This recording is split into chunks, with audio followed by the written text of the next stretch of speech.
Tissue মানে কি? Tissue নাকি কলা? তুমি কোনটার পক্ষে? বসুন্ধরা টিস্যু নাকি ব্যানানা? আমরা আজকে শিখবো টিস্যু।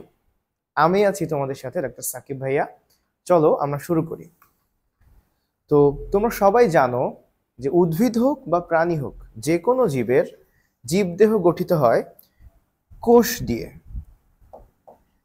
তো আমরা সবাই জানি জীবের ক্ষেত্রে সর্বনিম্ন একক থাকে হচ্ছে দেহের ক্ষেত্রে কোষ। এবং তোমরা এটাও জানো অনেকগুলা কোষ মিলে কি তৈরি হয়? টিস্যু। এবং অনেকগুলো টিস্যু মিলে তৈরি হয় অঙ্গ, আর অনেকগুলো অঙ্গ মিলে তৈরি হয় তন্ত্র, হবে হচ্ছে দেহ। তার মানে আমরা যদি যে কোনো জীব দেহের দিকে তাকাই, তাহলে ক্ষুদ্রতম একক হিসেবে আমরা পাবো হচ্ছে কোষ। আর সেই কোষগুলো মিলে কি তৈরি করে? টিস্যু। তাহলে প্রাণী এবং উদ্ভিদ দুই জায়গায় আমরা টিস্যু পেতে পারি। এখন তোমরা এই যে টিস্যু আর কলা, এই বাংলা এবং ইংলিশ শব্দে শুরুর দিকে একটু খুব মজা পাও।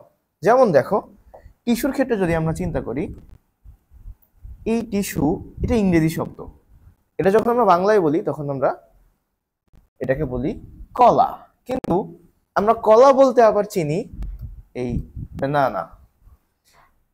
তাহলে তুমি ছোটবেলায় যখন প্রথম পড়েছো বা এখন যখন প্রথম পড়েছো, তখন টিস্যু এর বাংলা অর্থ যে কলা, তাহলে আমরা কি কলাকে টিস্যু বলতে পারি? এরকম একটা মজার সিস্টেমের মধ্যে কিন্তু পড়ে গিয়েছিল। তো চলো আমরা একটু আমাদের হিউম্যান এবং প্লান্ট অর্থাৎ মানব দেহের এবং উদ্ভিদ দেহের কিছু টিস্যু নিয়ে কথা বলি।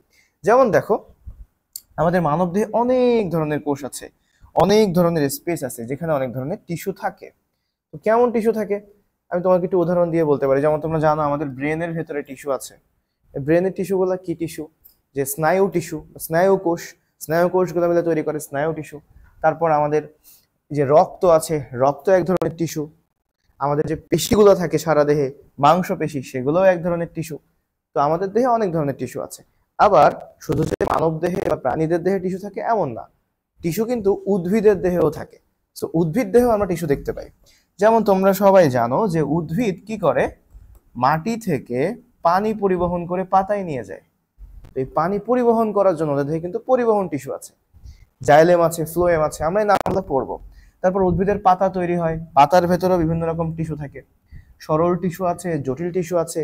মানে দেখতে খুব সহজ, সহজে পড়াশোনাও করা যায়, সেরকম টিস্যুগুলোকে আমরা সরল টিস্যু বলি। আবার যেগুলো একটু কমপ্লেক্স, অনেক ধরনের টিস্যু মিলে মিক্সড হয়ে থাকে, সেগুলোকে আমরা কমপ্লেক্স বা জটিল টিস্যু বলি। এরকম ধরনের টিস্যু আছে। তো আমরা আসলে পড়ছি আমাদের দ্বিতীয় অধ্যায় অর্থাৎ জীবকোষ ও টিস্যু অধ্যায়ের এই টপিকটা। তোমাদের নিউক্লিয়াস টপিকটা শেষ হওয়ার পর তোমাদের টপিক আছে হচ্ছে 2.3 উদ্ভিদ ও প্রাণীর কাজ পরিচালনায় বিভিন্ন প্রকার কোষের ভূমিকা। তো আমি একটু আগে তোমাদের যে কথাগুলো বললাম যে জীবদেহের একক হচ্ছে কোষ। এখন এককোষী প্রাণীদের দেহে তো একটা কোষ থাকে, তারা মিলে তো আর টিস্যু হতে পারে না। কিন্তু বহুকোষী প্রাণীদের ক্ষেত্রে কোষের কাজ ভিন্ন ভিন্নভাবে পরিচালিত হয়। তো এখানে আরো কিছু কথা লেখা আছে।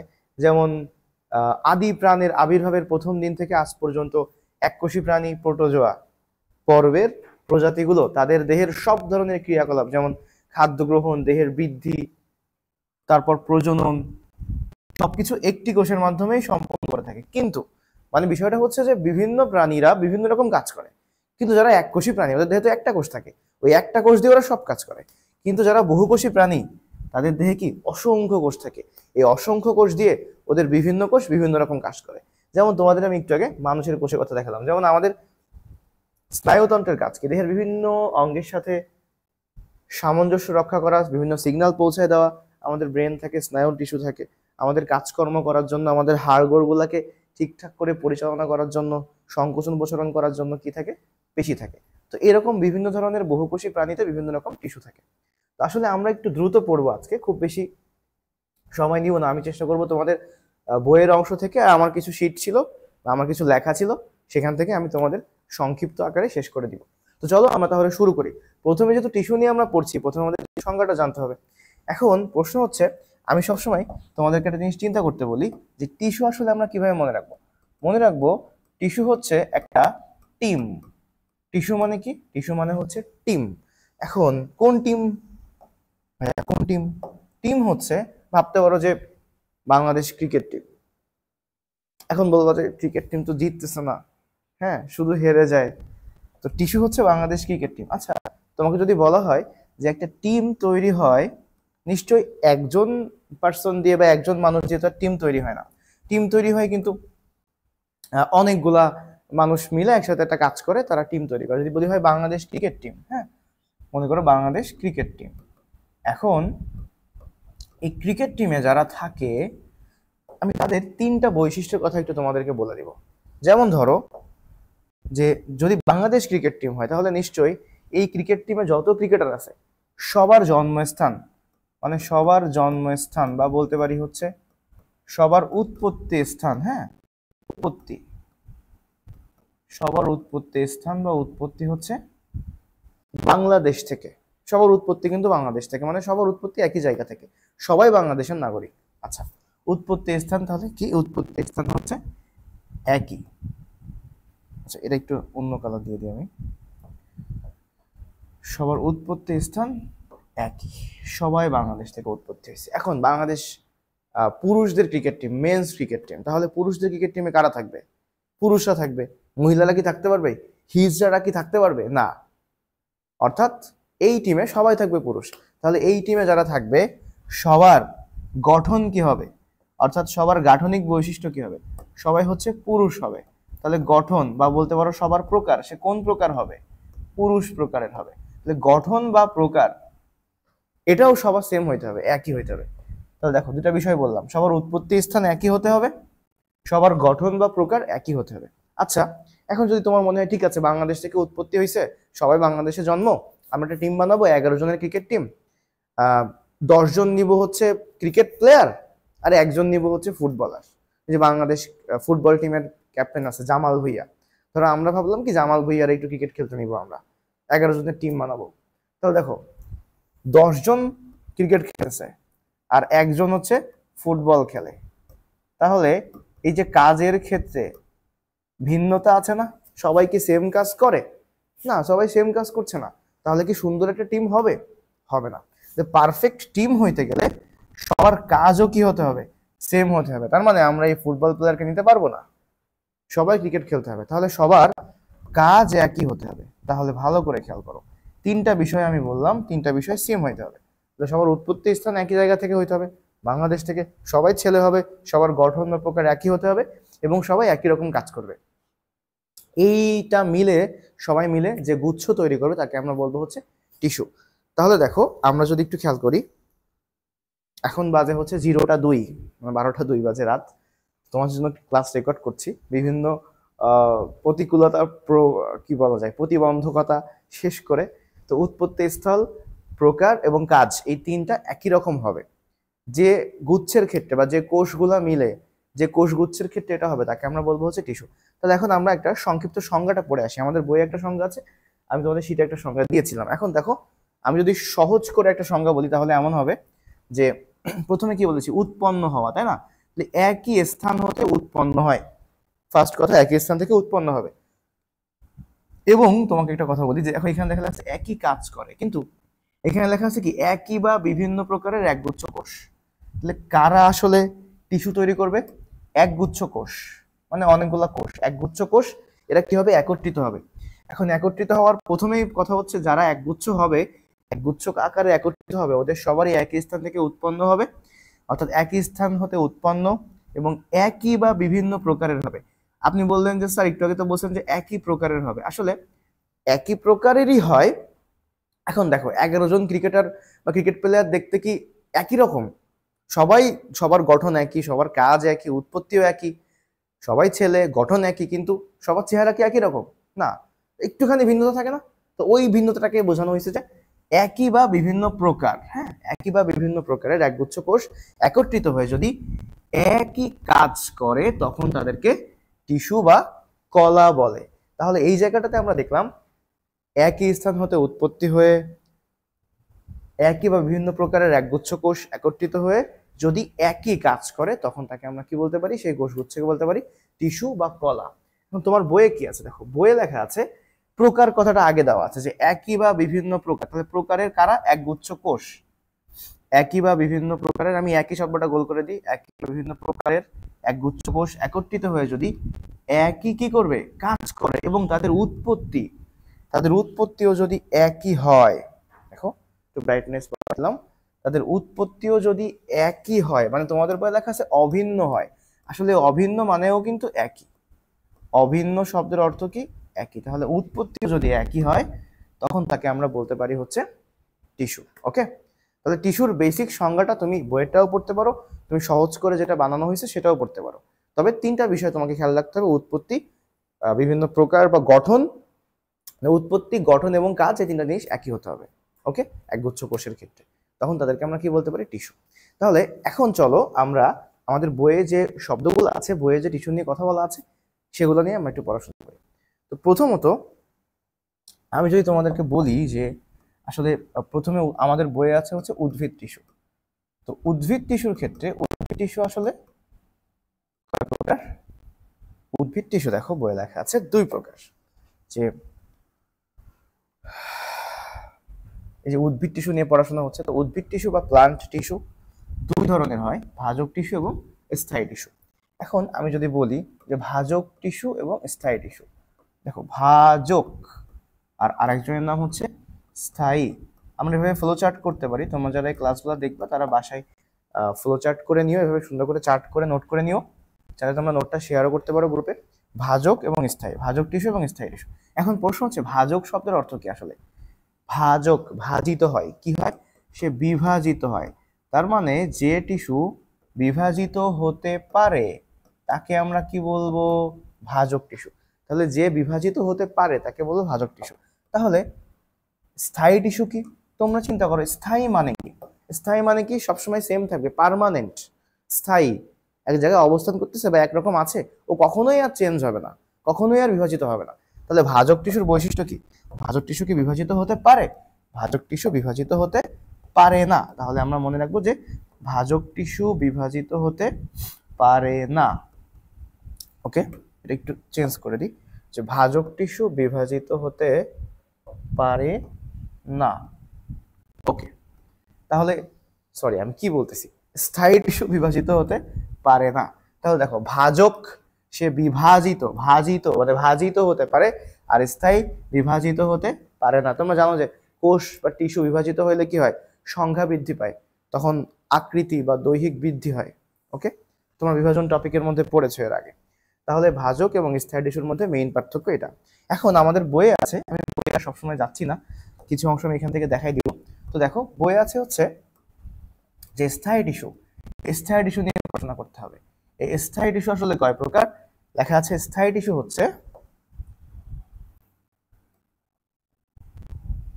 তিন প্রকার, স্থায়ী টিস্যু হচ্ছে তিন প্রকার। তো দেখো আমি বইয়ে যদি একবার দেখাই, একবার তোমাদের জন্য একটু চোখ বোলায় দেখাই, দেখো যে স্থায়ী টিস্যু হচ্ছে তিন ধরনের লেখা, স্থায়ী টিস্যু তিন ধরনের, কি কি, সরল টিস্যু, তারপর কি আছে জটিল টিস্যু, তারপর কি আছে নিঃস্রাবী বা ক্ষরণকারী টিস্যু। ওকে, ওকে, আর এখানে মানে আমাদের এই পড়াশোনায় সরল এবং জটিল টিস্যু নিয়ে আলোচনা করা হবে। তো চলো আমরা তাহলে এখানে লিখে ফেলবো স্থায়ী টিস্যু কয় প্রকার, তিন প্রকার। কি কি তাহলে, স্থায়ী টিস্যু হচ্ছে সরল টিস্যু, আমি আর টিস্যু শব্দটা লিখলাম না, হ্যাঁ, সরল টিস্যু, তারপর জটিল টিস্যু। তোমরা সেন্টেন্সে পড়ছো, ইংলিশে সেন্টেন্স পড়ছো, সরল, সিম্পল সেন্টেন্স, কমপ্লেক্স সেন্টেন্স। ওকে, জটিল টিস্যু আরেকটার নাম হচ্ছে নিঃস্রাবী, নিঃস্রাবী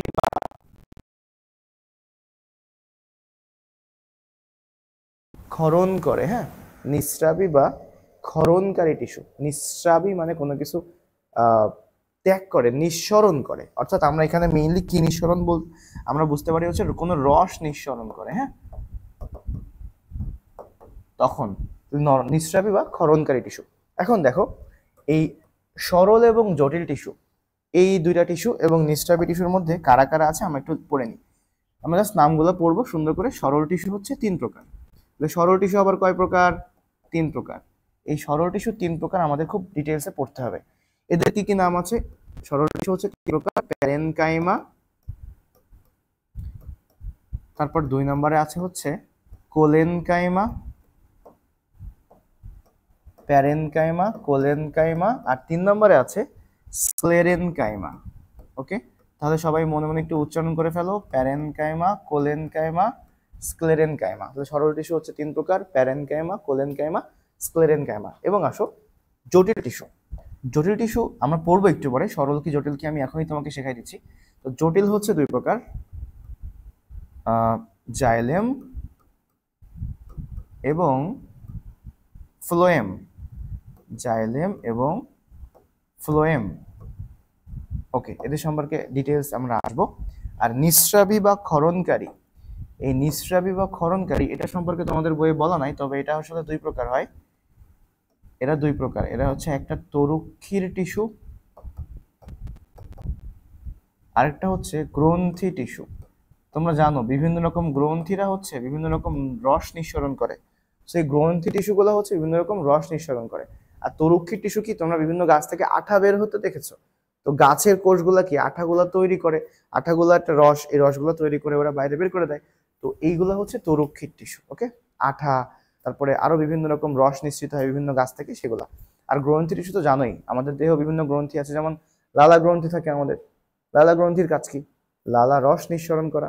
তো আমাদের দেহে বিভিন্ন রকম গ্রন্থি আছে যেগুলো হচ্ছে বিভিন্ন রস নিঃসরণ করে। ওকে, তাহলে এখন চলো আমরা সরল এবং জটিল টিস্যুর মেইন কথা শিখবো, যে সরল টিস্যু কি আর জটিল টিস্যু কি। তো আমরা আজকের এই অংশ যে ক্লাস ভিডিওটা রেকর্ড হবে, সেখানে আমি প্যারেনকাইমা, কোলেনকাইমা এবং স্ক্লেরেনকাইমা রাখবো, তারপরের টপিকে জটিল টিস্যু ভিডিওটা আমরা রাখবো। ওকে, এখন চলো তাহলে সরল টিস্যু আর জটিল টিস্যুর মেইন পার্থক্য বুঝে আসি। এখন তোমরা জানো যে হচ্ছে অনেকগুলা কোষ মিলে টিস্যু তৈরি হয়। তো আমি যদি একটু এভাবে চিন্তা করাই, যে ধরো 4টা কোষ, হ্যাঁ, ধরো 4টা কোষ মিলে একটা টিস্যু তৈরি হবে। আমরা এটা হচ্ছে 1 নম্বর কোষ। ওকে, এবার আমি একটা কাজ করি, এই 1 নম্বর কোষটা একদম হুবহু আরেকটা কোষ 2 নম্বর, এ হচ্ছে 3 নম্বর, এ হচ্ছে 4 নম্বর। ঠিক আছে, তাহলে দেখো 4টা কোষ আঁকলাম আমরা, 1 2 3 4। এই 4টা কোষ মিলে একটা টিস্যু তৈরি হবে। ওকে, এবং দেখো তুমি যদি একটু লক্ষ্য করো, এই যে 4টা কোষ, এই 4টা কোষের প্রত্যেকের বৈশিষ্ট্য কিন্তু মানে প্রত্যেকে কিন্তু একই, আমি কিন্তু কপি করে বসাইছি, তার মানে এই 4 জনই আসলে কি একই। ওকে, এবার আসো আরেকটা সিস্টেম আমি আঁকি। ধরো এখানে 4টা কোষ, ধরো এটা একটা কোষ, এটা একটা কোষ,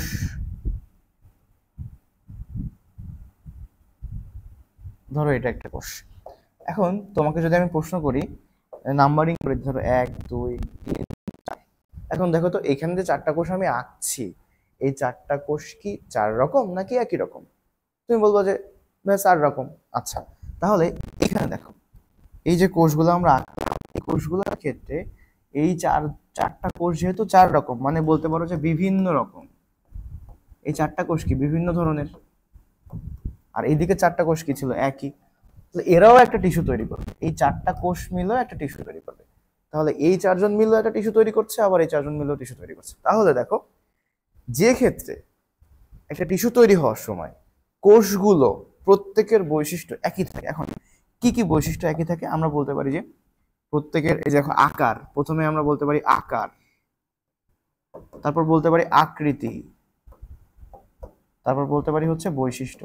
তাহলে আকার, আকৃতি এবং বৈশিষ্ট্য, এই 3টা বিষয় যে টিস্যুর গুলার কোষগুলার ক্ষেত্রে একই থাকে, তাদেরকে আমরা কি বলবো? সরল টিস্যু। কেন? কারণ এদেরকে পড়তে গেলে তোমার এটা পড়লেই হয়ে যাচ্ছে, একটা পড়লেই সব হয়ে যাবে, বাকি 3টা সম্পর্কে তোমার পড়া লাগছে না। সো এরা সবাই তোমার পড়াটাকে সহজ করে দিচ্ছে, সরল করে দিচ্ছে, তাই এদেরকে আমরা বলবো সরল টিস্যু। সহজ কথা। তাহলে যে টিস্যুর কোষগুলো আকার, আকৃতি এবং বৈশিষ্ট্যের দিক থেকে একই রকম হয়, তাদেরকে আমরা বলি সরল টিস্যু। তো এখন তুমি কিন্তু পরের সংজ্ঞাটা নিজেই চিন্তা করে ফেলছো, যে টিস্যুর কোষগুলো আকার, এই যে 3টা সব কথা লিখে দিছি, আকার, আকৃতি এবং বৈশিষ্ট্যের দিক থেকে বিভিন্ন ধরনের হয়, একই রকম না, বিভিন্ন রকম হয়, বিভিন্ন ধরনের হয়, তাদেরকে আমরা কি বলবো? জটিল টিস্যু। তাহলে এদেরকে পড়তে গেলে তোমাকে কিন্তু একটা সম্পর্কে পড়লে হবে না, একটা 1 2 3 4টা কোষ সম্পর্কে তোমার পড়া লাগবে, 4 ধরনের কোষ সম্পর্কে তোমার পড়া লাগবে।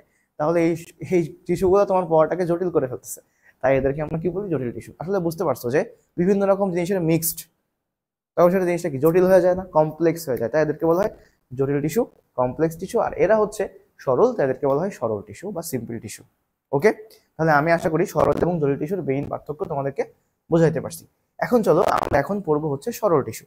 আমরা একটু দেখলাম যে সরল টিস্যু হচ্ছে 3 প্রকার, কি কি, প্যারেনকাইমা, কোলেনকাইমা, স্ক্লেরেনকাইমা। ওকে, আমরা কিন্তু এখন একটু ফাস্ট পড়ে ফেলবো। হ্যাঁ, তো প্যারেনকাইমা, কোলেনকাইমা এবং স্ক্লেরেনকাইমা আমাদের বইয়ে কি আছে সেটাও আমরা দেখবো, এবং আমরা কিভাবে এটাকে সহজ করে লিখতে পারি এবং পার্থক্য আকারে শিখতে পারি, পড়তে পারি, সহজে মনে রাখতে পারি, এটা আমরা দেখবো। তো চলো আমরা যাই। তো বইয়ে যদি আমি প্রথমে আসি, সিম্পল টিস্যু, সরল টিস্যু বইয়ে কি বলেছে, যে অলরেডি আমি তোমাদেরকে বললাম যে স্থায়ী টিস্যুর প্রতিটি কোষ আকার, আকৃতি এবং বৈশিষ্ট্য, তো তোমার বইয়ে লেখা আছে গঠন, একই কথা। গঠনের দিক থেকে অভিন্ন, অভিন্ন শব্দের বাংলা অর্থ কি, একই। তোমরা কিন্তু এটাকে অনেকে উচ্চারণ করো একই, ইটস নট একই, হ্যাঁ ইটস একই। তাকে কি বলা হয়, সরল টিস্যু বলে। তাহলে এটাকে বলা হবে কি, সরল টিস্যু। এখন সরল টিস্যু কোষের প্রকৃতির উপর ভিত্তি করে, যে কেমন ধরনের কোষ, কোষের প্রকৃতির উপর ভিত্তি করে সরল টিস্যুকে কয় ভাগে ভাগ করা হয়েছে, 3 ভাগে। তারপরে আমরা সবাই প্যারেনকাইমা, কোলেনকাইমা এবং স্ক্লেরেনকাইমা। তো প্রথমে আমরা পড়বো হচ্ছে প্যারেনকাইমা। তো দেখো, প্যারেনকাইমার কথা আমাদের বইয়ে কি লেখা আছে, আমি তোমাকে পুরো আসলে এই প্যারাটা একটু পড়াই নিব। প্রথম 30 সেকেন্ডে প্যারাটা পড়ে আমরা কোলেনকাইমাও একটু পড়বো, তারপরে তোমাকে কিছু বিষয় বোঝাই দিব যে এগুলা কিভাবে লেখা আছে, আমরা কিভাবে লিখতে পারি। ওকে, তাহলে চলো প্রথমে দেখো প্যারেনকাইমা। প্যারেনকাইমাতে কি লেখা আছে, যে হচ্ছে এরা কোথায় পাওয়া যায়, খেয়াল করো। বলছে কি, উদ্ভিদের সব অংশে এদের উপস্থিতি লক্ষ্য করা যায়। তারপর কি বলছে, এই টিস্যুর কোষগুলো জীবিত, সমবেশীয়, পাতলা প্রাচীরযুক্ত এবং প্রোটোপ্লাজম দিয়ে পূর্ণ। দেখো এখানে একটা কথা লেখা আছে, প্রোটোপ্লাজম, প্রোটোপ্লাজম পূর্ণ। ওকে, প্রোটোপ্লাজম দিয়ে পূর্ণ। আবার বলছে সব অংশে পাওয়া যায়, মানে এটা উপস্থিতি, কোথায় তারা থাকে এটা নিয়ে কথা বলেছে। তারপরে আসো, এই টিস্যুতে আন্তঃকোষীয় ফাঁক দেখা যায়, মানে 2টা কোষের মধ্যে বা কয়েকটা কোষের মধ্যে ফাঁকা জায়গা থাকে কিনা, এই একটা পয়েন্ট নিয়ে কথা বলেছে। এবং কোষ প্রাচীর কেমন, কোষ প্রাচীর হচ্ছে পাতলা, তাহলে এরা কোষ প্রাচীর নিয়েও কথা বলছে। এবং কি দিয়ে তৈরি, সেলুলোজ দিয়ে তৈরি। এসব কোষে যখন ক্লোরোপ্লাস্ট থাকে তখন তাদেরকে বলা হয় ক্লোরেনকাইমা।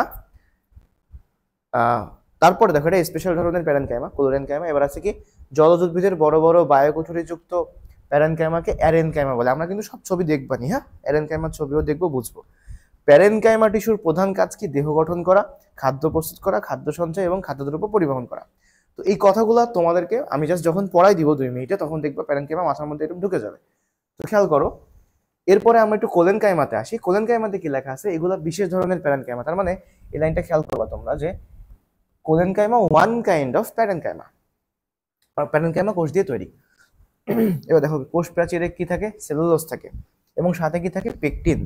সেলুলোজ এবং পেকটিন এই দুজন জমা হয়, জমা হয়ে তখন কোষ প্রাচীর আর পাতলা থাকে না, কোষ প্রাচীর হয়ে যায় পুরু।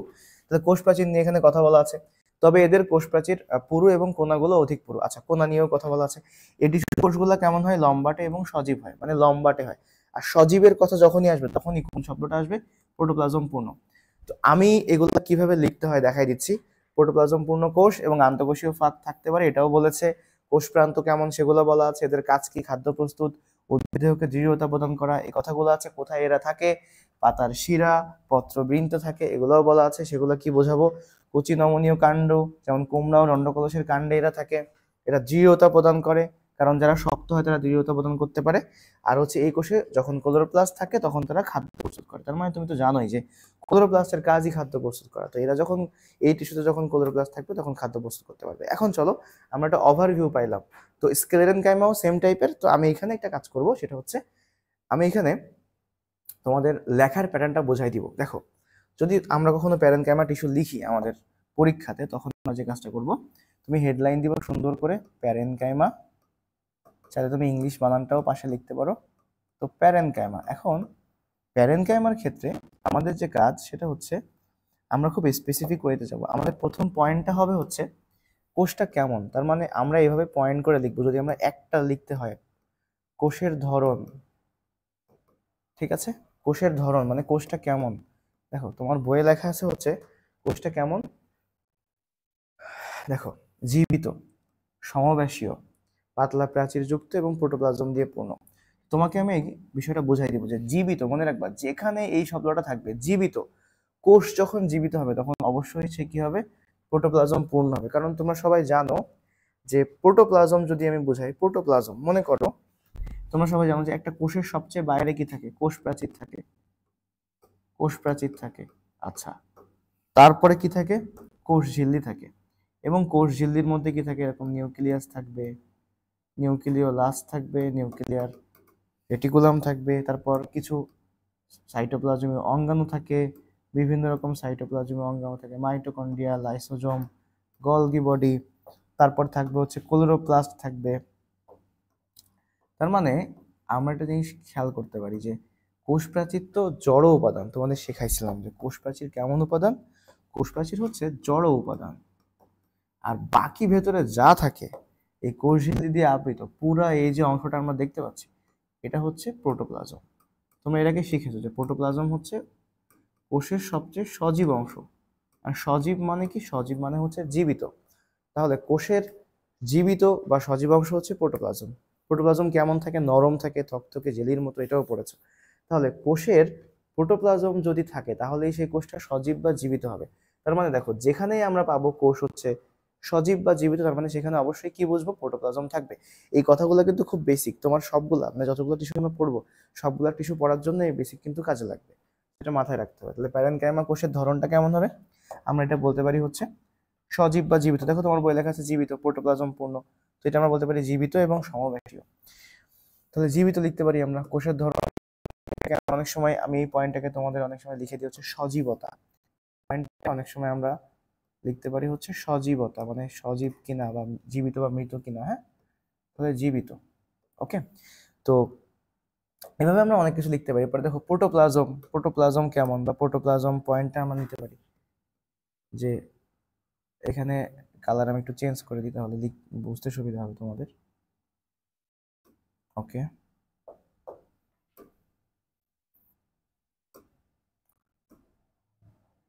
ওকে, দেখো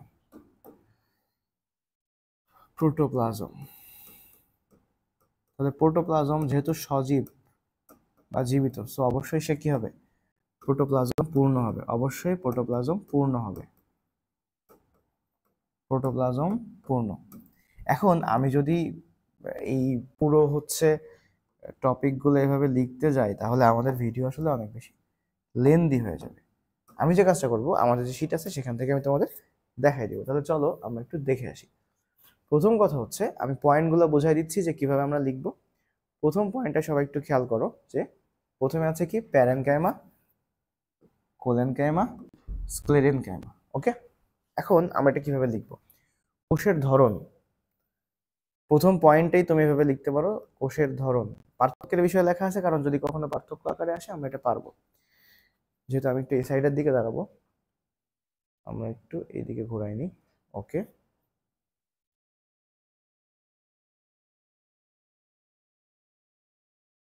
খেয়াল করো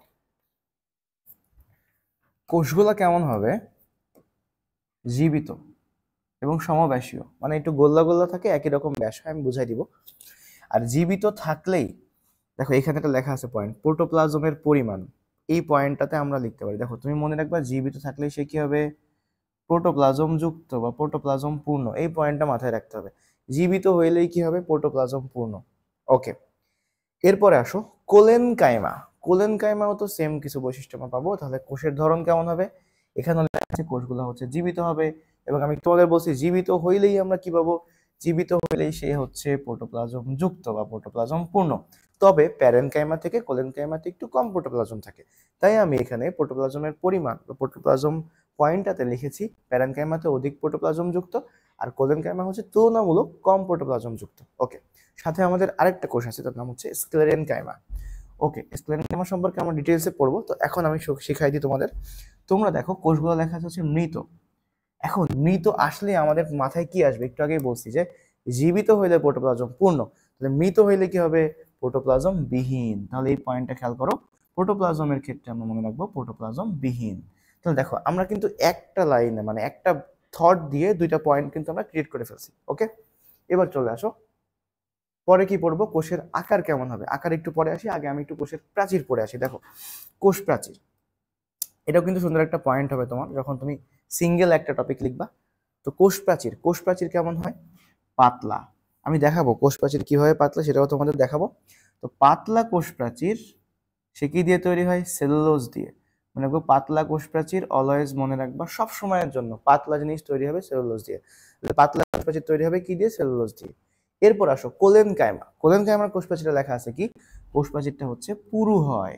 এখন যেহেতু পুরু হবে, তার মানে কি সে শুধু সেলুলোজ দিয়ে তৈরি হবে না, সে কি হবে, সেলুলোজ সাথে কি আছে, পেকটিন। তাহলে সেলুলোজ এবং পেকটিন দুইটা দিয়ে তৈরি হবে। তাহলে কোষ প্রাচীরে সেলুলোজ ও পেকটিন জমে বা সেলুলোজ এবং পেকটিন একত্রে জমে পুরু হয়ে যায়।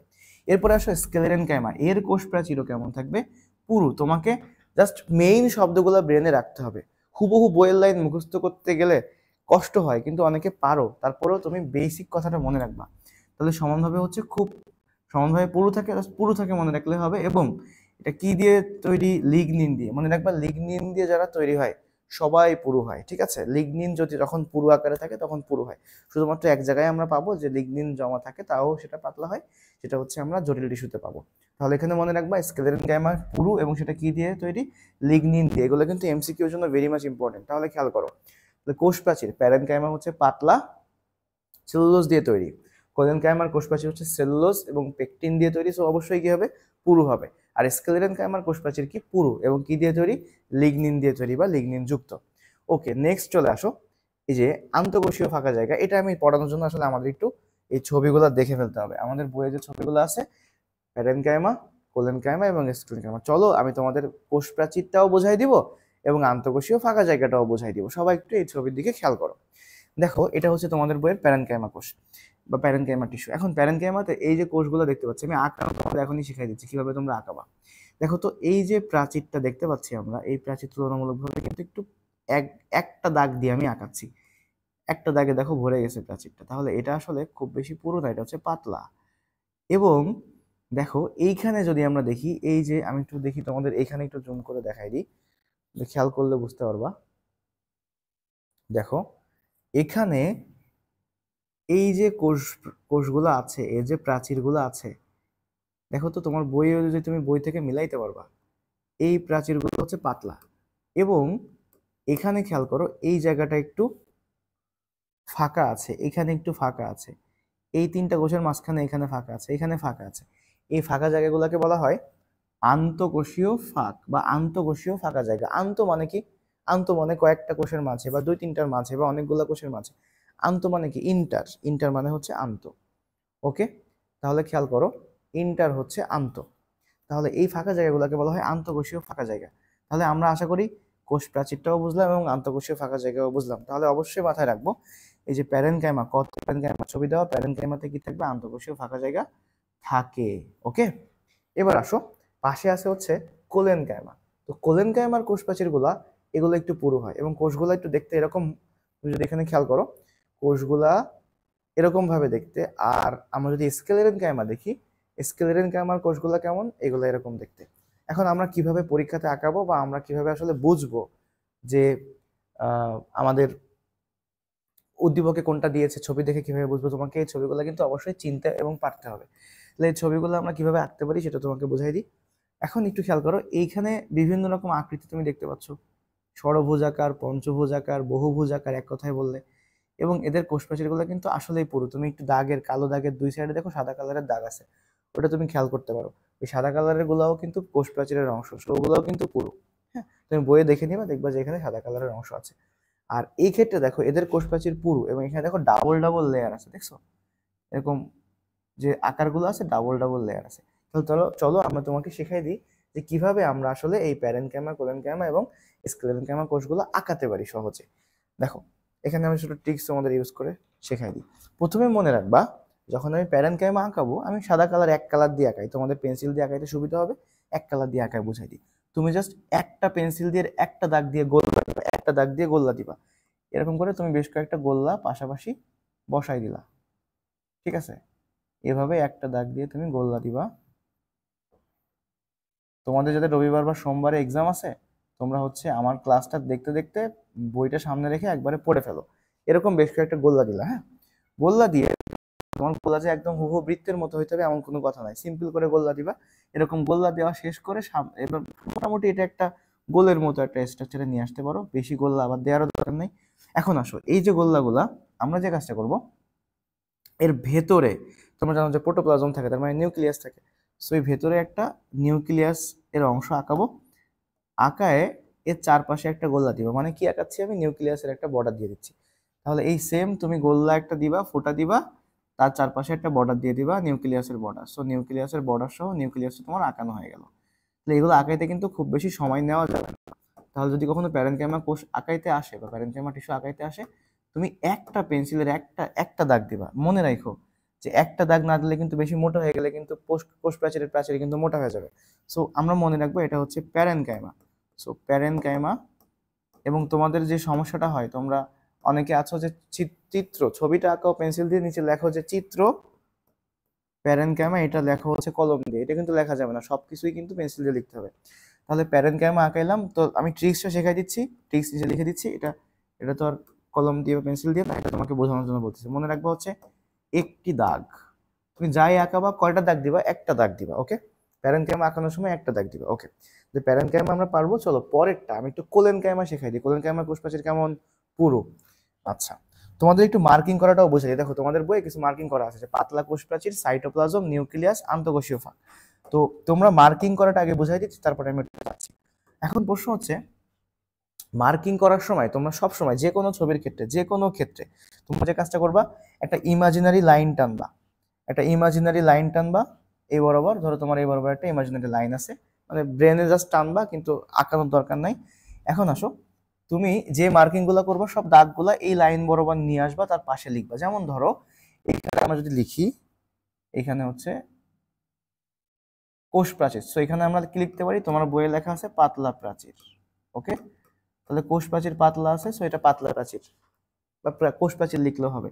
এবার দেখো ভেতরে এই যে জায়গা, নিউক্লিয়াসের মাঝখানে যে জায়গাটা, তোমাদের বইয়ে দেখো এই জায়গাটা আসলে একটু ঘন, তোমাদের কালার করা, তো কালার করা বলে এরকম মনে হয়। তো তুমি চাইলে এখানে, তুমি চাইলে একটু হালকা পাতলা স্কেচ করতে পারো, বা হচ্ছে একটু ডট ডট দিতে পারো, তবে না দিলেও কোনো সমস্যা নাই, ঠিক আছে।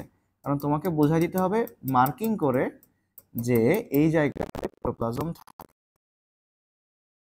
আছে, কোষের চারপাশে কি থাকে, কোষের ভেতরে সাইটোপ্লাজম থাকে। তো তোমাকে একটু মার্কিং করে বোঝাই দিতে হবে এখানে কি আছে, সাইটোপ্লাজম আছে। সো এখানে আমরা একটা কাজ করি, ওহো দেখো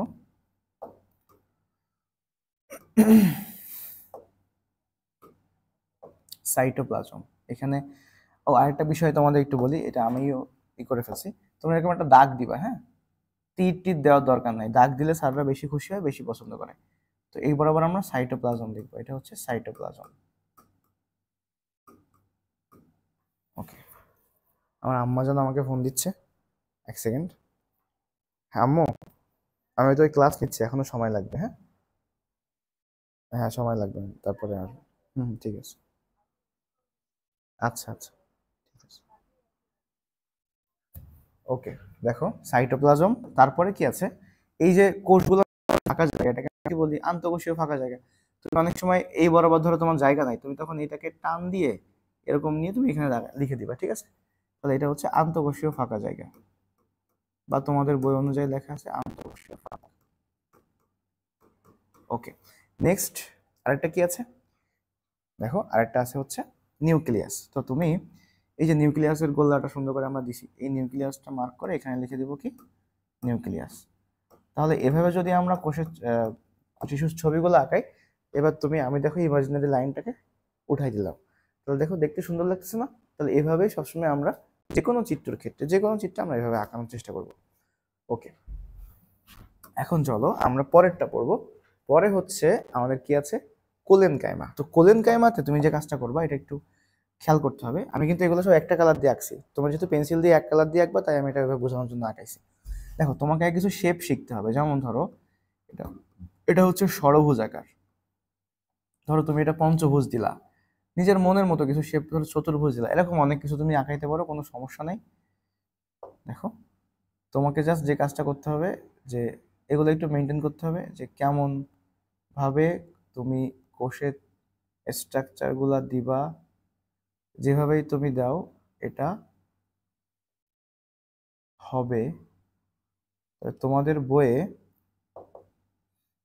বইয়ে হচ্ছে একটু বিভিন্ন রকম শেপ দেওয়া আছে,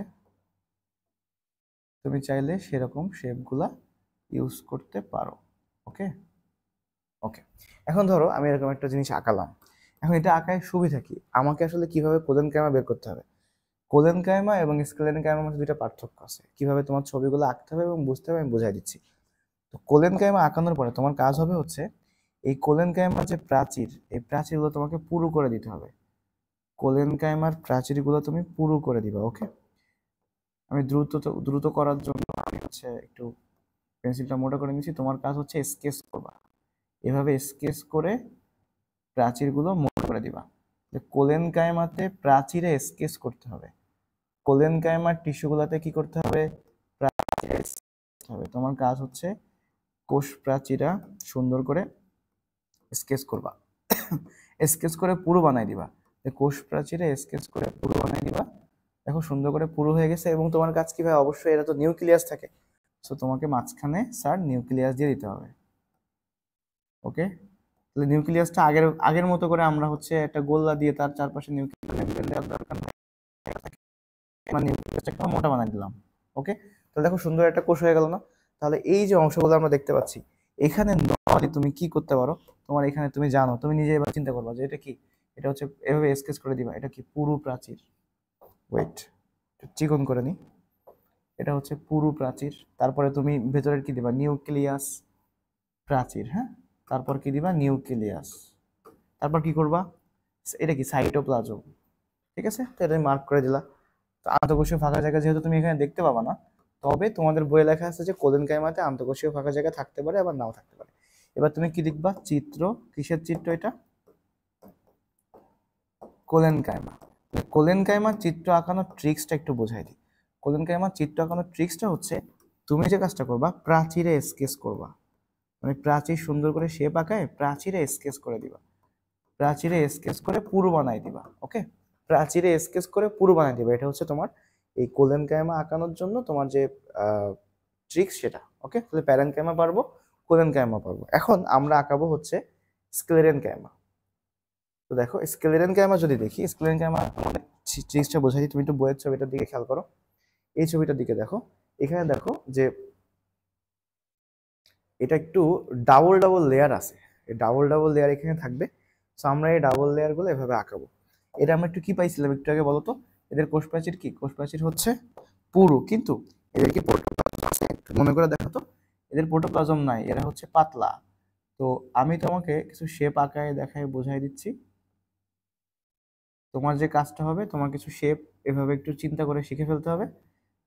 শেপগুলো আঁকাইতে পারলে তোমার এই কোষ প্রাচীর বা কোষগুলো আঁকাইতে ভালো লাগবে, তোমার ছবিগুলো সুন্দর হবে। ঠিক আছে, ওকে।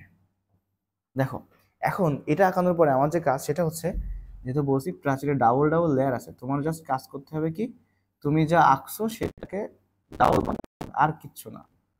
তুমি যা আঁকছো সেটাকে স্কেচ করে ডাবল বানাই দিবা, তাহলে তোমার এটা আঁকানো হয়ে যাবে এবং পারফেক্টলি আঁকানো হবে। ওকে ওকে, তাহলে দেখো আমাদের এটা দেখে কি একটু স্কেলেটন ক্যামা লাগতেছে না, দেখছো। এখন বলতে পারো স্যার আমরা কি এর ভেতরে এই পুটুলি পুটুলি দিয়ে নিউক্লিয়াস দিব না, না কেন, কারণ এরা কি, এরা হচ্ছে প্রোটোপ্লাজম বিহীন। প্রোটোপ্লাজম যার নাই তার কি আর কিচ্ছু আছে ভেতরে, বাইরে শুধু কোষ প্রাচীর থাকে, ভেতরে কিন্তু আর কিচ্ছু নাই। আমি একটু আগে তোমাদের শেখাইছি যে ভেতরে কিন্তু এই যে নিউক্লিয়াস, তারপর হচ্ছে বিভিন্ন সাইটোপ্লাজমিক অঙ্গাণু কেউ কিন্তু থাকবে না। সো যার প্রোটোপ্লাজম নাই তার কিন্তু কিছু নাই, শুধুমাত্র কোষ প্রাচীর আছে। সো এই ক্ষেত্রে আমরা কিন্তু কোনো নিউক্লিয়াস দিব না, ভেতরে ফাঁকা থাকবে। জাস্ট আমরা এটা কিসের ছবি আঁকালাম, চিত্র হচ্ছে স্ক্লেরেন কাইমা। সুন্দর করে লিখে দিবা, এগুলো সব পেন্সিল দিয়ে লিখবা, চিত্র স্ক্লেরেন কাইমা। ট্রিক্সটা কি স্যার বলে দেন, ট্রিক্সটা হচ্ছে তুমি লিখে রাখতে পারো তোমার মনে রাখার জন্য, যে প্রাচীরে দুইটা দাগ। আমরা প্যারেন্ট ক্যামাতে লিখছিলাম হচ্ছে একটা দাগ, এটা মনে রাখবা প্রাচীরে দুইটা দাগ দিয়ে মোটা করে দিবা। প্রাচীর কিন্তু পুরো, এবং কটা দাগ দিতে হবে, দুইটা দাগ। সো আমাদের এই ক্ষেত্রে দেখো এখানে আমরা যে তিনটা ছবি শিখে ফেললাম, এই 3টা ছবি কিন্তু আমাদের সুন্দর করে আঁকাতে হবে। ওকে, তাহলে আমরা কি পারবো? তোমরা এটা স্ক্রিনশট দিয়ে রাখো। ওকে, ঠিক আছে। এখন দেখো, তাহলে আমরা প্যারেন্টগ্রামা, কোলেনগ্রামা এবং স্টেলেনগ্রামা আঁকাতে পারবো। আমি কিন্তু সুন্দর করে আঁকানো শিখাইছি, কেউ যেন আঁকানো মিস না হয়। ক্লাসেও কিন্তু আমি আঁকানো শিখাইছি। যারা ক্লাস করনি তাদের জন্য তো ভিডিওগুলো বানাচ্ছি, তোমরা কিন্তু সুন্দর করে এগুলো আঁকাবা। ওকে, আর যারা পুনরায় দেখতেছো ওরাও কিন্তু ভুল করবা না। এখন চলো আমরা দ্রুত একটু এদের বৈশিষ্ট্যগুলো পড়ে ফেলি। তো প্রথমত আমি অলরেডি ম্যাক্সিমাম বৈশিষ্ট্য তোমাদের পড়াইছি, 2-3টা পড়াইছি, ম্যাক্সিমাম না। এবার আসো, আমি কিন্তু খুব ইজিলি তোমাকে বলতে পারবো যার একটা পয়েন্ট কি আন্তঃকোষীয় ফাঁক থাকে কিনা। তো দেখো এখানে আন্তঃকোষীয় ফাঁক, প্যারেনকাইমাতে আন্তঃকোষীয় ফাঁক থাকে, আমরা দেখলাম ছবিতে। তুমি নিজে মিলাই দেখো, তোমার বইয়ের ছবিও মিলাই দেখো যে আন্তঃকোষীয় ফাঁকা জায়গা থাকে। তারপরে দেখো এই যে কোলেনকাইমাতে কি আন্তঃকোষীয় ফাঁকা জায়গা থাকে? কোলেনকাইমাতে আন্তঃকোষীয় ফাঁকা জায়গা থাকে না সাধারণত, তবে থাকলেও থাকতে পারে। ওকে, কি লিখতে পারি আমরা, যে যে দেখো এখানে লেখা আছে যে থাকতে পারে আবার নাও পারে। তুমি এভাবে লিখে দিবা, থাকতে পারে আবার নাও পারে। আমি তোমাকে সমস্যাটা দেখাই কেন এই কথাটা লেখা হয়েছে।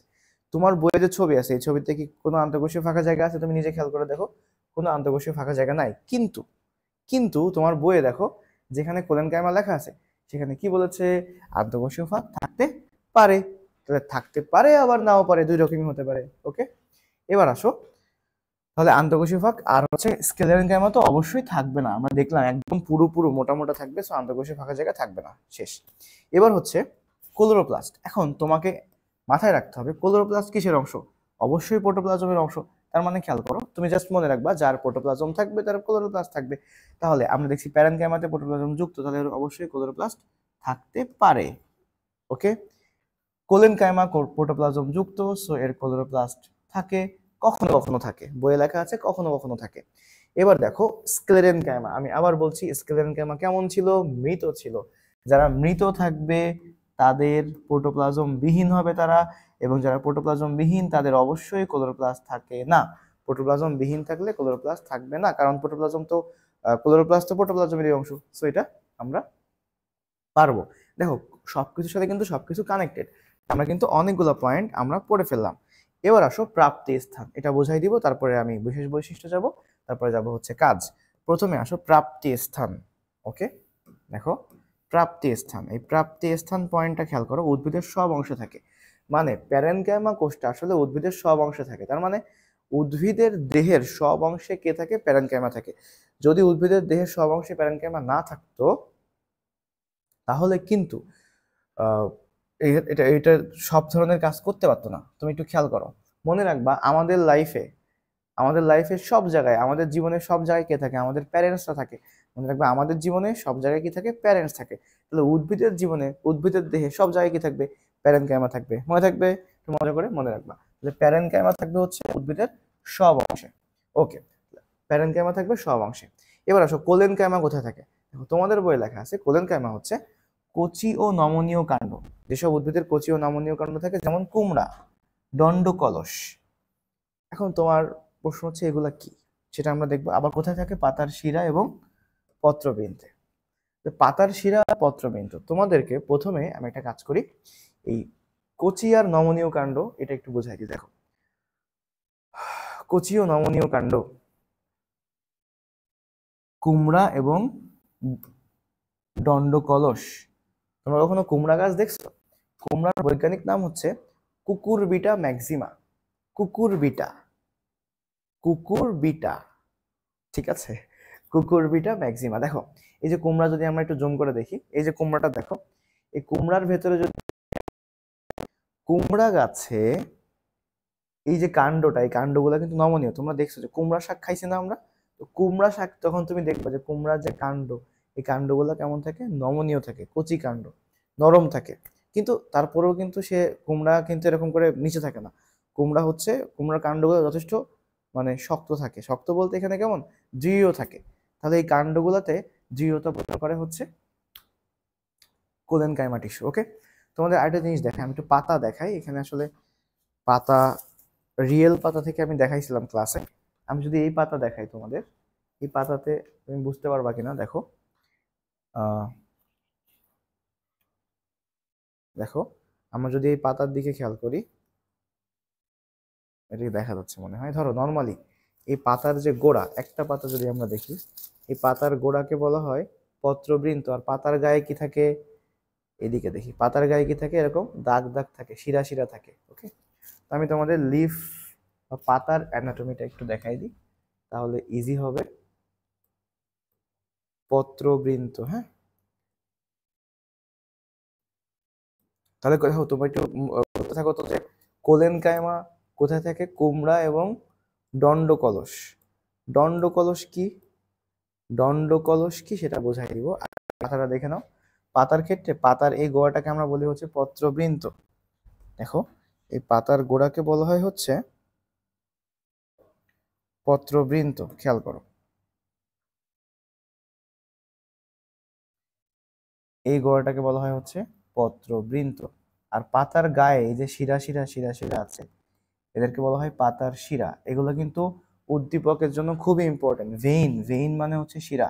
তাহলে পাতার এই দাগগুলোকে বলা হয় শিরা। তাহলে দেখো পাতার যে বৃন্ত, পাতা কিন্তু নর্মালি নরম থাকে, কিন্তু কোন পাতাগুলো শক্ত হয়, মানে সব পাতাগুলোই শক্ত কেন, কারণ পাতার যে গোড়া, বোটা বা বৃন্ত, এটা শক্ত থাকে, কোলেনকাইমা থাকে। আর পাতার যে শিরা, না হলে কিন্তু পাতা নরম। মনে করে একটা নরম কাগজ, একটা নরম কাগজ যদি থাকে, আমি যদি একটা নরম টিস্যু দেখাই, নরম টিস্যু যদি থাকে, ও এরকম পড়ে যাবে না। কিন্তু যদি এই টিস্যুকে আমি, আলহামদুলিল্লাহ, দেখো এই টিস্যুকে যদি আমরা সোজা করে দিই, তাহলে কি হবে, এই যে নিচে যদি আমরা কলম দিয়ে দিই, তাহলে কি হবে, টিস্যুটা শক্ত হয়ে গেল না, এরকম দাঁড়ায় থাকবে না। তাহলে এই পাতাতে যে কোলেনকাইমা থাকার কারণে কি হয়, এগুলা নরম থেকে ওই শক্তিশালী হয়ে যায়। বুঝতে পারছো? তো নরম ছিল প্রথমে, পরে শক্ত হয়ে যায়। তাহলে কচি কাণ্ড এবং পাতা, পত্রবৃন্ত, পাতার বোটা এবং পাতার শিরা, সব জায়গাতে কি থাকে, সব জায়গাতে থাকে হচ্ছে আমাদের কোলেন কাইমা। ওকে, তাহলে চলো আমরা এখান থেকে পড়ে ফেলি যে কোলেন কাইমা কোথায় থাকবে। তোমার মনে রাখার সহজ সিস্টেম হচ্ছে কুমড়া এবং দণ্ডকলস। লুকাস অ্যাসপেরা নামক একটা গাছ আছে, এই গাছ হচ্ছে দণ্ডকলস। এগুলা, এই দণ্ডকলস গাছগুলা কি হয়, গ্রামের দিকে ছেলেমেয়েরা এই গাছের পাতা, এখানে যে ফুল থাকে, ফুলগুলা এরকম টেনে, এই ফুলের গোড়ায় হচ্ছে মধু টাইপের থাকে, ওরা মধু ওখান থেকে খায়। ঠিক আছে, আমিও যখন ছোট ছিলাম, গ্রামে ছিলাম, তখন এই লুকাস অ্যাসপেরা গাছের এই ফুলগুলার গোড়ায় কিছু নেকটার জমতো, ওইগুলা মৌমাছি এসে নিয়ে যেত। মৌমাছি নিয়ে যাওয়ার আগে ওইগুলো আমরা খেয়ে ফেলতাম। তাহলে এই হচ্ছে আমাদের দণ্ডকলস গাছ। এই কলসের নাম কি, মানে এই গাছের নাম কি, দণ্ডকলস। ওকে, এই দণ্ডকলস গাছের যে কাণ্ড আছে, এই কাণ্ডগুলোতেও কারা থাকে, কোলেন কাইমা থাকে। তো আমরা এভাবে মনে রাখবো যে দেখো সবগুলো দেখো ক দিয়ে, কতে কোলেন কাইমা, কতে হচ্ছে কচি কাণ্ড, কতে কুমড়া, কতে দণ্ড কলস। দেখো সবগুলা ক দিয়ে, কোলেন কাইমা, কচি কাণ্ড, কুমড়া, দণ্ড কলস, সবগুলা কিন্তু ক দিয়ে। ওকে, আমরা এভাবে মনে রাখতে পারি। তাহলে অবস্থান কিন্তু আমাদের কাছে ক্লিয়ার। প্যারেনকাইমা থাকে সব অংশে, আর এরা থাকে হচ্ছে কোথায়, পাতার শিরা এবং পত্রবৃন্ত, আর কোথায়, কুমড়া ও দণ্ডকলস। আর মনে রাখবা, কুমড়া যেখানে লাউ সেখানে। আমাদের বরিশালের মানুষজন কি বলে যে হচ্ছে কুমড়াকে বলে হচ্ছে কদু, বলে না, যেই লাউ সেই কদু। তো লাউ আর কদু আসলে একই। তো মনে রাখবা, বরিশালের মানুষ খুব ভালো বায়োলজি পারে। তো তো লাউ আর কদু দুইটাই তারা একই বলে, মানে একটা হচ্ছে মিষ্টি কদু আর একটা হচ্ছে কদু, লাউকে বলা হয় কদু। সো লাউ এবং কদুর বায়োলজিক্যাল স্ট্রাকচার, বিভিন্ন বৈশিষ্ট্য, ম্যাক্সিমাম বৈশিষ্ট্য আসলে একই রকম, তাই তারা হয়তো বলে যে লাউ আর কদু একই। তো যাই হোক, তো মনে রাখবা, লাউ যেখানে সেখানে কুমড়া, লাউ আর কুমড়ার ম্যাক্সিমাম বৈশিষ্ট্য সব সেম। এবার চলে আসি, এই যে আমাদের যে স্ক্লেরেন কাইমা, এই স্ক্লেরেন কাইমা কোথায় থাকে, স্ক্লেরেন কাইমা থাকে হচ্ছে নগ্নবীজি ও দ্বিবীজপত্রী উদ্ভিদের বীজত্বক, কর্টেক্স ও ফল। কোথায় থাকে, নগ্নবীজি ও দ্বিবীজপত্রী উদ্ভিদের বীজত্বক, কর্টেক্স এবং ফলে থাকে। এখন নগ্নবীজি উদ্ভিদকে, দ্বিবীজপত্রী উদ্ভিদকে আমি একটু বোঝাই, তারপরে এটা শেষ হয়ে যাবে আশা করি। দেখো তোমরা সবাই, আমি অনেক ভালো আম আঁকাতে পারি, আমার স্টুডেন্টরা সবাই জানে, যে তোমরা জানো হয়তো যে আমি অনেক সুন্দর আম আঁকাই। এই আমের মাঝখানে থাকে সুন্দর একটা আটি।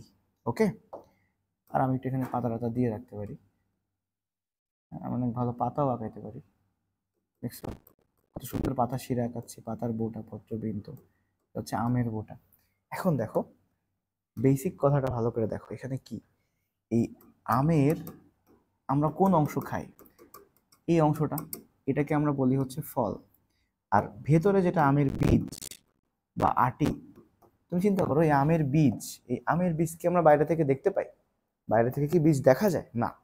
আমরা যখন এই আমটা খেয়ে ফেলি, চারপাশে আমটা যখন আমরা খেয়ে ফেলি, তখন আমরা বীজটা দেখতে পাই।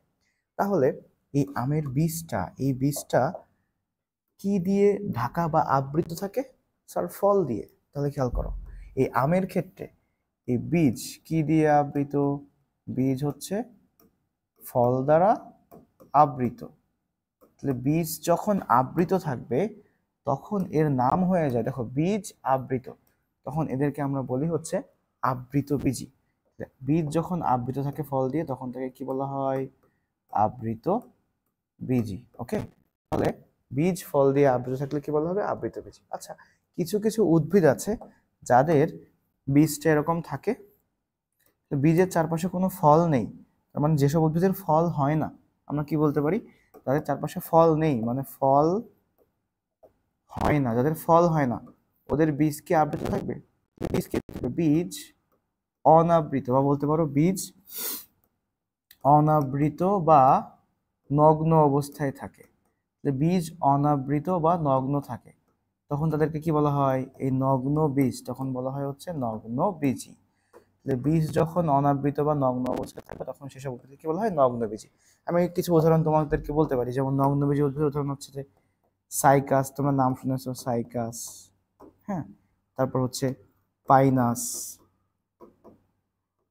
সাইকাস, পাইনাস, এই টাইপের উদ্ভিদগুলো হচ্ছে নগ্নবীজি উদ্ভিদ। ওকে, আর আবৃতবীজি কারা? স্যার আবৃতবীজি হচ্ছে আমাদের আশেপাশে তুমি যত উন্নত উদ্ভিদ দেখো, সবাই আবৃতবীজি, আম, জাম, কাঁঠাল, সবাই, ঠিক আছে, আবৃতবীজি। এবার তাহলে আবৃতবীজি, নগ্নবীজি তো বুঝলাম। এখন আবৃতবীজির মধ্যে আবৃতবীজি হচ্ছে দুই প্রকার, মনে রাখবা যে এই যে আবৃতবীজি, আবৃতবীজি উদ্ভিদ হচ্ছে দুই প্রকার। আবৃতবীজি উদ্ভিদ কি কি আছে? আবৃতবীজি উদ্ভিদ হচ্ছে দুইটা, একজনের নাম হচ্ছে একবীজপত্রী, আরেকটা হচ্ছে দ্বিবীজপত্রী। মানে যাদের বীজে একটা বীজপত্র থাকে তারা হচ্ছে একবীজপত্রী। কারণ তো দেখা যাচ্ছে কিনা আই এম নট শিওর। দেখো, যাদের বীজে একটা বীজপত্র থাকে তারা হচ্ছে একবীজপত্রী, আর যাদের বীজে দুইটা বীজপত্র থাকে তারা হচ্ছে দ্বিবীজপত্রী। এখন খেয়াল করো, তো একবীজপত্রী আর দ্বিবীজপত্রী। এখন একবীজপত্রী তার একটা বীজপত্র, দ্বিবীজপত্রী, তোমার ছোলা দেখছো, ছোলা যার দুইটা পার্ট আছে, বিভিন্ন ফল আছে না, দুইটা পার্ট থাকে, মানে বীজ ভাঙলে দুইটা অংশ পাবা তুমি, এরকম একটা বীজ ভেঙে ফেললে দুইটা অংশ পাওয়া যায়, তাদেরকে বলা হয় দ্বিবীজপত্রী। ওকে, তাহলে আবৃতবীজি হচ্ছে দুই প্রকার, একবীজপত্রী এবং দ্বিবীজপত্রী। তাহলে চলো আমরা একটু দেখে নিব আমাদের স্কেলেটন ক্যামা কোথায় থাকে। থাকে হচ্ছে নগ্নবীজিতে, তাহলে এই নগ্নবীজিতে থাকে। তারপর কোথায় থাকে? তারপর থাকে হচ্ছে আবৃতবীজিতে, সবার থাকে না, কোথায় থাকে? দ্বিবীজপত্রীতে থাকে। তাহলে নগ্নবীজি এবং দ্বিবীজপত্রী উদ্ভিদের কোথায় কোথায় থাকে? দেখো লেখা আছে বীজত্বক, কর্টেক্স আর ফল। ফল তো আমরা চিনলাম, ফল। আর বীজের চারপাশে কি থাকতে পারে? বীজের চারপাশে থাকবে হচ্ছে বীজত্বক, কারণ বীজের চারপাশে ত্বককে বলা হবে বীজত্বক। বীজত্বক, ফল। তাহলে স্যার কর্টেক্স কি? কর্টেক্স হচ্ছে আমরা যখন কোনো একটা উদ্ভিদকে কাটি, হ্যাঁ, কোনো একটা উদ্ভিদকে মনে করো কেটে ফেললাম, কাটলে একটা স্লাইস পাওয়া যায়, লগ দেখছো তোমরা, তো মনে করো তুমি লগটাকে এভাবে দেখতেছো সাইড থেকে, হ্যাঁ, ধরো এভাবে তুমি দেখতেছো, তো এটা হচ্ছে একটা লগ, কাঠের গুঁড়ি, এভাবে কাটা হয়েছে একভাবে, তাহলে এই অংশটা, এই অংশে থাকে হচ্ছে কর্টেক্স। তো কর্টেক্স আরো, তোমরা এখনো তো আসলে ডিটেলস পারো না, বা যখন ইন্টারে উঠবা বা বড় হবা তখন শিখতে পারবা। লগের ভেতরে বা কাঠের উদ্ভিদের এই মোটা যে গাছ, এর ভেতরে থাকে হচ্ছে এরকম কর্টেক্স থাকে। তাহলে নগ্নবীজি উদ্ভিদের বীজত্বক, কর্টেক্স এবং ফলে কি থাকে? স্কেলেটন ক্যামা থাকে। যেহেতু ক্লাসটা করতেছো, ক্লাস মন দিয়ে করবা, একবারে করবা, একবারে সবকিছু শিখে ফেলবা। মনে রাখবা, এটা মনে রাখবা, নগ্নবীজি আর দ্বিবীজপত্রী, সংক্ষেপে মনে রাখবা হচ্ছে নদী। তাহলে স্কেলেটন ক্যামা কোথায় থাকে?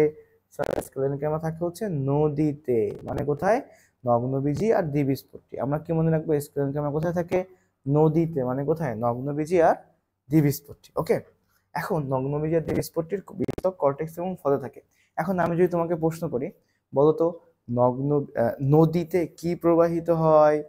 নদীতে তুমি বলবো আচ্ছা স্যার পানি প্রবাহিত হয়, হ্যাঁ এক্স্যাক্টলি। আমরা এটা মনে রাখবো কি এই নদী দিয়ে পানি প্রবাহিত হয়, তাহলে পানি পরিবহন করে।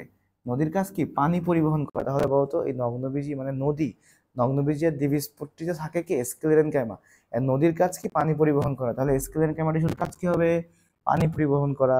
ওকে মনে থাকবে। আর পানির সাথে কি পরিবহন করে খনিজ লবণ।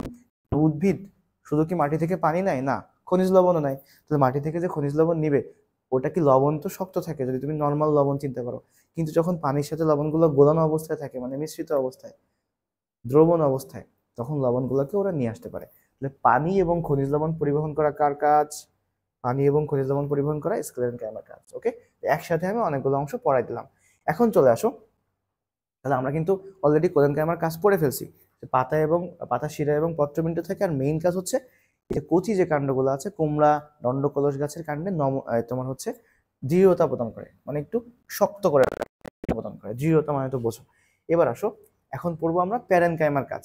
তো প্যারেনকাইমার কাজ কি বা প্যারেনকাইমার গুরুত্ব কি, প্রধান কাজ বা প্রধান গুরুত্ব এটা মনে রাখতে হবে। দেখো অলরেডি তোমাদের বলছি যে প্যারেনকাইমা কোথায় থাকে সব অংশে। আচ্ছা যে টিস্যুটা সব অংশে থাকবে সে অবশ্যই কি করে দেহ গঠন করে, যে টিস্যু সব অংশে থাকবে সে হচ্ছে দেহ গঠন করবে। এখন আসো খাদ্য প্রস্তুত। তোমরা দেখছো যে প্যারেনকাইমাতে কি থাকে ক্লোরোপ্লাস্ট থাকে। আমরা সবাই জানি যেখানে ক্লোরোপ্লাস্ট থাকবে সে কি করতে পারবে খাদ্য প্রস্তুত করতে পারবে। তাহলে ক্লোরোপ্লাস্ট থাকে তাই এর কাজ কি খাদ্য প্রস্তুত করা। তাহলে খেয়াল করো খাদ্য প্রস্তুত করা। এখন খাদ্য যে উদ্ভিদটা প্রস্তুত করে সে কি খাদ্য সব ফেলে দেয় নাকি সঞ্চয় করে জমা করে। যে খাদ্য প্রস্তুত করে সে কি করবে খাদ্য সঞ্চয় করবে। আচ্ছা খাদ্য সঞ্চয় করে। আচ্ছা খাদ্য সঞ্চয় করে কি নিজে নিজে খায়, নিজে নিজে রেখে দেয় না, সবাইকে দেয়। তাহলে সব জায়গায় কি করবে পরিবহন করবে। তাহলে মনে রাখবো খাদ্য দিয়ে তিনটা শব্দ আছে, খাদ্য প্রস্তুত, খাদ্য সঞ্চয় এবং খাদ্য পরিবহন। তুমি জাস্ট মাথায় রাখো খাদ্য প্রথমে প্রস্তুত করবে, সেই খাদ্যটাও জমা রাখবে মানে সঞ্চয় করবে এবং সেটা সব জায়গায় পরিবহন করে দিবে। তাহলে কি কাজ করলাম আমরা দেহ গঠন, খাদ্য প্রস্তুত, খাদ্য সঞ্চয়, এরা হচ্ছে প্যারেনকাইমার কাজ। এবার আসো তাহলে এই স্পেসিফিক অংশগুলো আমাদের পড়া হয়ে গেল। এখন আমি বিশেষ বৈশিষ্ট্য তারপর কোষের আকারে পড়বো। বিশেষ বৈশিষ্ট্য কি মনে রাখবা যে হচ্ছে প্যারেনকাইমা কোষগুলো তোমাদের বইয়ের লাইন থেকে দেখাই কি লেখা আছে একটু খেয়াল করো। প্যারেনকাইমা কোষগুলো যখন এসব কোষে যখন ক্লোরোপ্লাস্ট থাকে, এইসব কোষে যখন ক্লোরোপ্লাস্ট থাকে তখন এইদের নাম হয় হচ্ছে ক্লোরেনকাইমা। খেয়াল করো ক্লোরোপ্লাস্ট নাম কি হবে ক্লোরেনকাইমা। সো ক্লোরোপ্লাস্ট থাকলে নাম কি হবে ক্লোরেনকাইমা, ক্লোরোপ্লাস্ট ক্লোরেনকাইমা। আর জলজ উদ্ভিদের বড় বড় বায়োকুঠুরি যুক্ত প্যারেনকাইমাকে কি বলা হয় অ্যারেনকাইমা।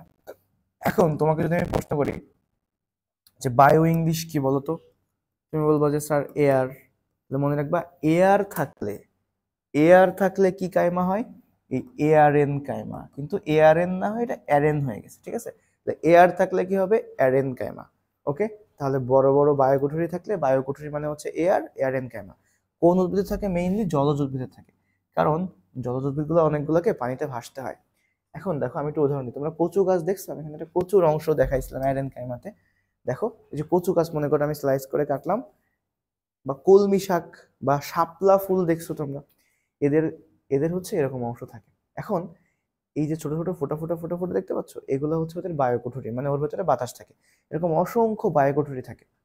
তো একটা কাটলে সবগুলো থেকে বাতাস বেরোয় না, যেগুলো কাটা পড়ে সেগুলো থেকে বাতাস বেরোয়। তো এরকম যে কোনো যদি তুমি কচু গাছের কোনো কিছু যদি পানিতে ফেলে রাখো দেখবে সে ভাসবে, এদের মধ্যে কি থাকবে বায়োকুঠুরি থাকবে। মনে রাখবা জলজ উদ্ভিদের বড় বড় বায়োকুঠুরি যুক্ত এই কুঠুরি কুঠুরি থাকে, এর নাম হচ্ছে অ্যারেনকাইমা। ওকে তাহলে অ্যারেনকাইমা। তাহলে ক্লোরোপ্লাস্ট থাকলে কি নাম হবে ক্লোরেনকাইমা, আর বায়োকুঠুরি থাকলে কি নাম হবে অ্যারেনকাইমা। এটা কিন্তু কতে আসবে পরীক্ষাতে ক্লোরেনকাইমা কি অ্যারেনকাইমা কি। ওকে তাহলে আমরা কাজ পড়ছি এবং সবগুলো আমরা পারবো। এখন চলো এদের একটা স্ট্রাকচার ছিল, গঠনটা কেমন দেখো। এই কোষগুলো কেমন, এই কোষগুলো হচ্ছে একটু গোল্লা গোল্লা মানে ডিম্বাকার বা হচ্ছে বৃত্তাকার। তাই এদের যদি আমরা কোষের প্রথম পয়েন্টটাতে যাই যে কোষের আকার কেমন হবে, সেকেন্ড পয়েন্টটা সেটা হচ্ছে গোলাকার বা ডিম্বাকার বা বহুভুজাকার। বিভিন্ন বইয়ে বিভিন্ন রকম আছে, একসাথে আমি লিখে দিছি, মানে বিভিন্ন জায়গাতে এই ধরনের বৈশিষ্ট্যগুলো বিভিন্ন রকম আছে। এবার আসো কোলেনকাইমা। কোলেনকাইমার ক্ষেত্রে কোষগুলো কেমন হয় লম্বাকৃতির হয় এবং প্রান্তগুলো সরু হয়। আর স্ক্লেরেনকাইমাতেও সেম, কোষগুলো লম্বাকৃতির হয় এবং প্রান্তগুলো কি হয় সরু হয়। ওকে তাহলে স্ক্লেরেনকাইমা হচ্ছে প্রান্তগুলো সরু হবে লম্বাকৃতির হবে। ওকে বইয়ের লাইন থেকে যদি দেখাই এই সেম কথা লেখা আছে। তুমি এখানেও দেখো এই কোষগুলো হচ্ছে লম্বাটে হয় ঠিক আছে।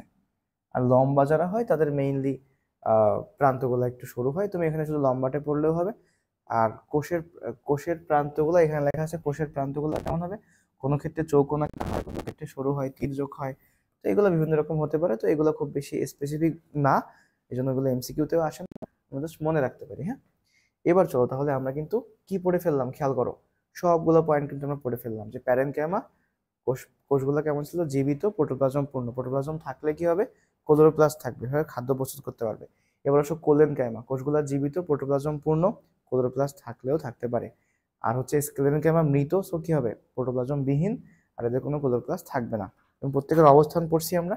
এখন কোলেনকাইমাতে তোমাদের বই একটা লাইন লেখা আছে যে কোলেনকাইমাতে যদি যদি হচ্ছে ক্লোরোপ্লাস্ট থাকে, মানে কখনো কখনো ক্লোরোপ্লাস্ট থাকে, আমরা এটুকু মাথায় রাখবো যে ক্লোরোপ্লাস্ট থাকলে খাদ্য প্রস্তুত করতে পারে। সহজ কথা, আমরা এদের বিশেষ বৈশিষ্ট্য কিভাবে পড়বো, যে ক্লোরোপ্লাস্ট থাকলে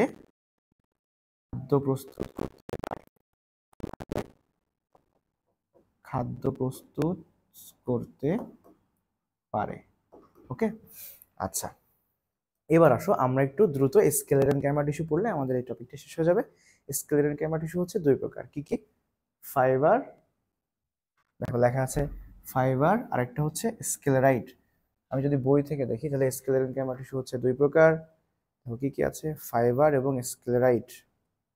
এই যে, তো এখান থেকে পয়েন্ট করেও লেখা যায় বা তুমি বইয়ের মধ্যে করেও লিখতে পারো, ফাইবার এবং স্ক্লেরাইড। তোমাদের একটা পয়েন্ট আমি সুন্দর করে বলে দিব, সেটা আসলে বলি নাই, সেটা কি, সেটা হচ্ছে স্ক্লেরেনকাইমা। এই শব্দটার দিকে খেয়াল করো, স্ক্লেরো, এখানে তিনটা পয়েন্ট আমি একবারে পড়াবো। সেটা হচ্ছে স্ক্লেরেনকাইমা কি, স্ক্লেরো, এই স্ক্লেরেনকাইমা শব্দটা আসছে হচ্ছে স্ক্লেরো থেকে।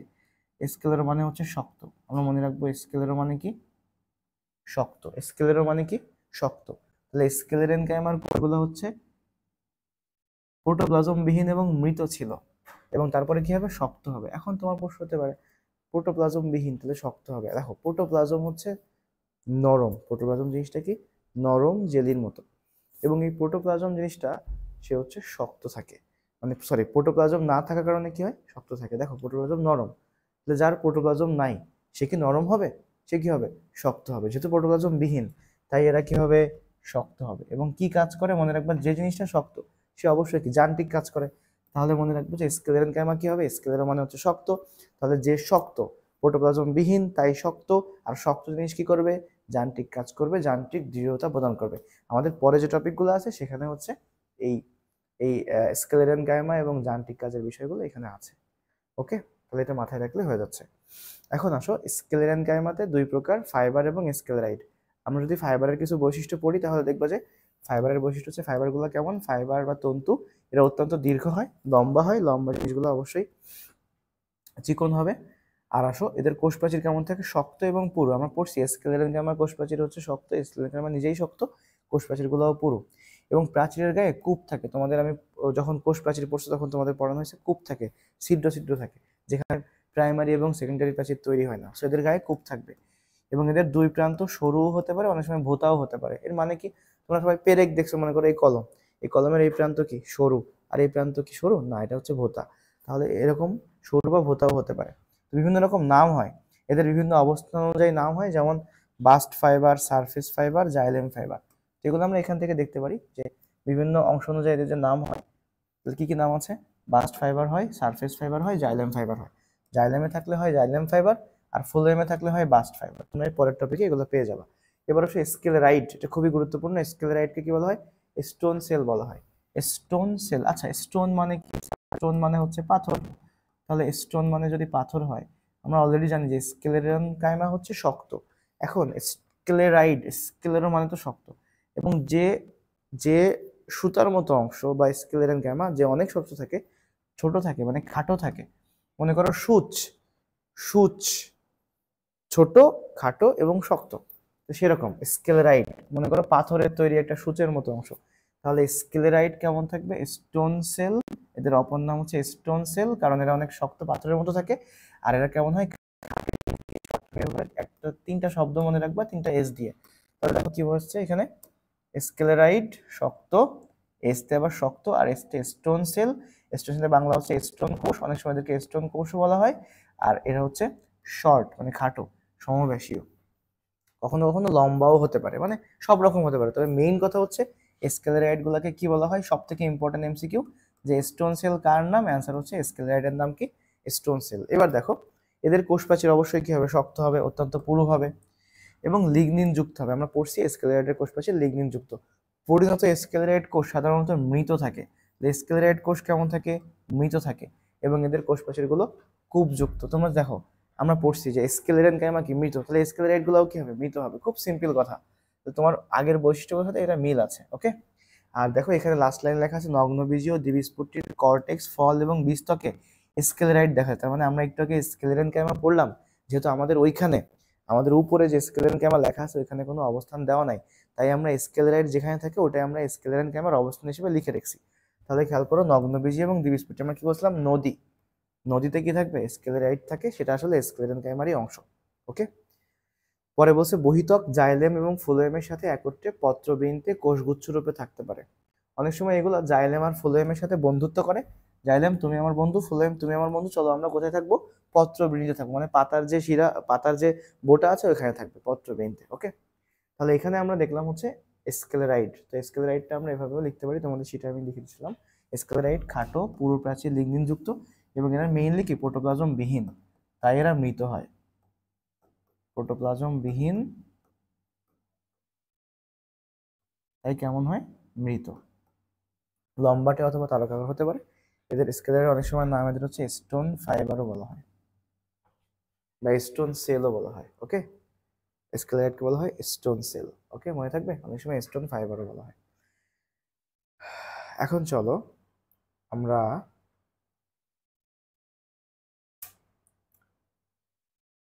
স্কেলেরাইড পড়া শেষ, সবগুলো অংশ পারবো।